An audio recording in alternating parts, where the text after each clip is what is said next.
دانا وہ ہے جس کی کام اچھے ہو اور اس چیز کے لیے کوشش کرے جو اس کے لیے ضروری اور کارآمد ہو۔ جو بندہ اپنے مجرم اور قصوروار کو سزا دیتا ہے تو اس میں کوئی کمال اور فضیلت نہیں، اور جو بندہ کسی بھی وقوف سے جھگڑتا ہے اس میں کوئی عقل نہیں۔ جو بندہ عدل و انصاف اختیار کرتا ہے اس کی عزت اور قدر بڑھ جاتی ہے، اور جو بندہ ظلم کی چال پکڑتا ہے اس کی عمر بہت زیادہ گھٹ جاتی ہے۔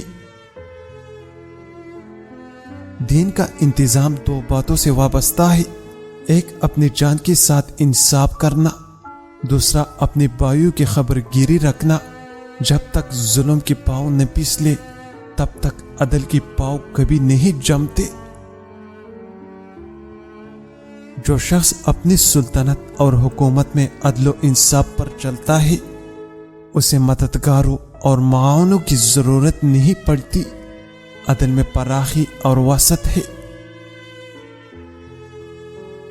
اگر صبر کرو گے تو نیکوکاروں کی درجے پائے گا، اور اگر بے صبری کرے گا تو یہ تجھے دوزخ میں ڈال لے گی۔ جب تک انسان صبر کی کڑوے نسخے کو نہ پیے اجر و ثواب کا میٹھا پھل کبھی حاصل نہیں کر سکتا۔ جب تو اپنی نعمت سے دوسری پر انعام کر دے تو بے شک تو نے اس کی شکریہ کا پورا حق ادا کر دیا، اور جب تو نے مصیبت میں صبر کیا تو اس کی دار کی تیزی کو کند کر دیا۔ روز پانی کے ساتھ لیچی اور سونف کھا لیا کرو، پیٹ کی چربی ایسے ختم ہوگی پتہ بھی نہیں چلے گا۔